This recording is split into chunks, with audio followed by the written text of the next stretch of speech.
South Africa, when you and I lose sight of the big picture, when you and I lose sight of the main thing, and we end up chasing the lesser things of life, then not only will we lose out on the lesser things, but we'll also end up losing out on the main thing.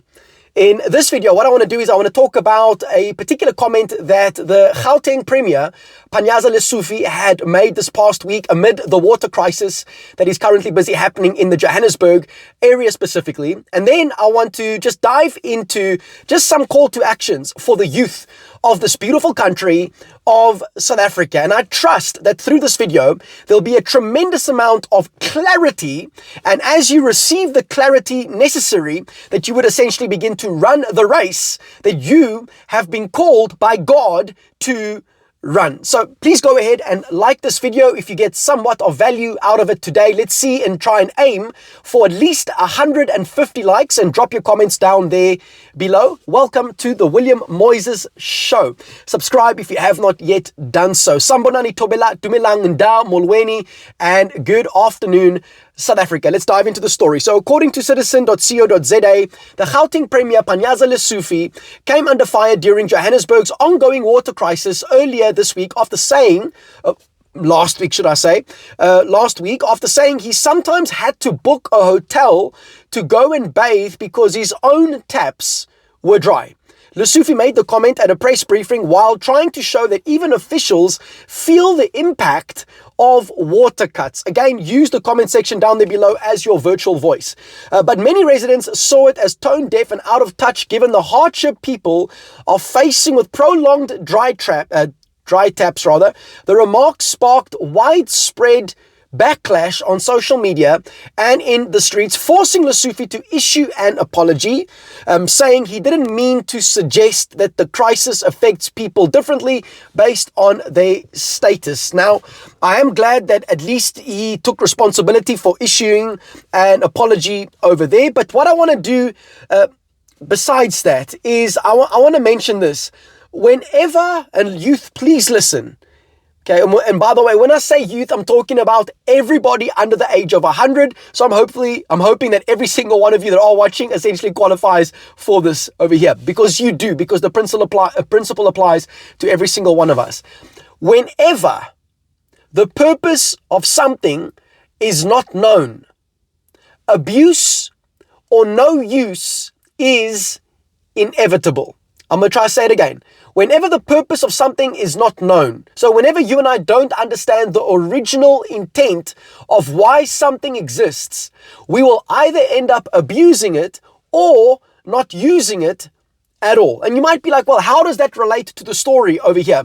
Because you must understand that every single one of us, we have a certain position within life. Some of you that are busy watching, your position right now is that you are a student at varsity. For some of you, you are currently a learner at school. For some of you, you are currently within the workspace. You just got going now with your career, and you also have a position perhaps within your family in the sense that you have a wife or you have a husband or you have the position of being a parent, which directly implies like every single one of us, we've been created to lead.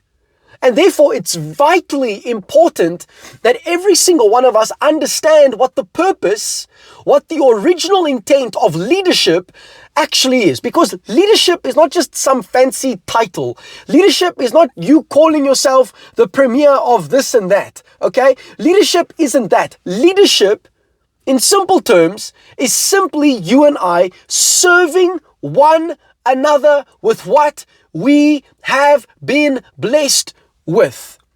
Jesus Christ set the ultimate example of this. And you might be like, well, I don't believe in Jesus Christ. Well, you cannot deny the impact that he had whilst he was on the earth and the impact that he still carries today on the earth. And you look at the beautiful example that Jesus Christ sets, and he shares with his disciples and tells them, whoever wants to become great among you must be the servant. Whoever wants to be first must be slave to all. Establishing what you and I are supposed to be doing. We are supposed to be laying down our lives in service towards God, all right, and towards one another. moving forward. So the purpose of leadership is not so that you can prounce around with fancy titles. The purpose of leadership is to actually take responsibility for serving the people that God has entrusted to your care. Now, we can point fingers at what's happening over there with Panyaza Lesufi, with the ANC, with the government, but I want to make it personal for you watching today. And by the way, that's not me trying to create an scapegoat for them. What they are doing is absolutely wrong. It's ungodly. It's wicked, and God's going to deal with them. Okay, but I want to talk to you specifically, you on the other side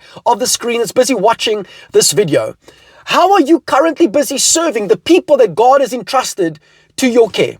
How are you serving your spouse? How are you currently serving your kids? How are you currently serving at school? How are you currently serving at the varsity? How are you currently serving at church? How are you currently serving within the workplace? Are you serving, or are you waiting to be served? Because even Jesus Christ came not to be served, but to serve and to give his life as a ransom for many. So how are you currently busy serving? How are you busy contributing to what's happening within South Africa? Because we can go around day after day complaining and burning and just making absolute chaos with our mouths, or we can decide to ask God, Lord, what are you calling me into? How have you called me to serve during this season of what South Africa is essentially going through? Because we have enough complainers.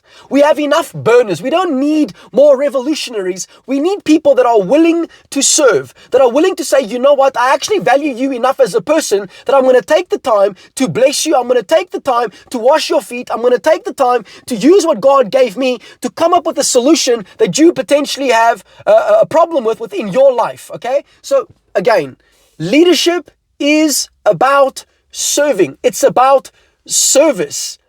And whenever leaders lose sight of what the people are actually busy going through, they lose all influence. So if you want to actually garner influence with people, it starts with having character, being competent, and having connection with people. Meaning you are able to resonate with the pains that people are going through right now, and therefore you're able to go and seek God and his wisdom to come up with the necessary solution for the problems that the people face, and thus creating influence and you being a blessing towards all those beside you. I really hope that through this video that it activates something within your life, that you can stop sitting there in your stupor and stop sitting there in your complaints, and you would start to step out and begin to discover how you can actually serve, how you can be a part of the solution moving forward, so we can fix this country from the ground up and empower her to be the very example to the world that she's been created to be, as well as the blessing to society that she has been created to be. For the residents of Johannesburg too, that's going through the water crisis, listen, champs, I understand that it is an absolutely chaotic time for you. And I trust that the open doors would open up, and that what needs to be exposed also will essentially be exposed. Help is on the way. Help is on the way. But in all of this, guard your heart, for out of it flows the issues of life. I understand that you are frustrated, but know today, help is on the way. Thank you for watching this video. If you got some value out of this video, all right, leave your comments down below as to what stood out for you, as well as there's a link in the description down there below towards our website, kinginme.co.za. Go and check it out. Get empowered today, get equipped today, get activated today, so you can become a part of the rebuilding of this beautiful country and the fixing of this beautiful country of South Africa. Thank you for watching. Share this video far and wide, and I'll, Lord willingly, see you in the next video.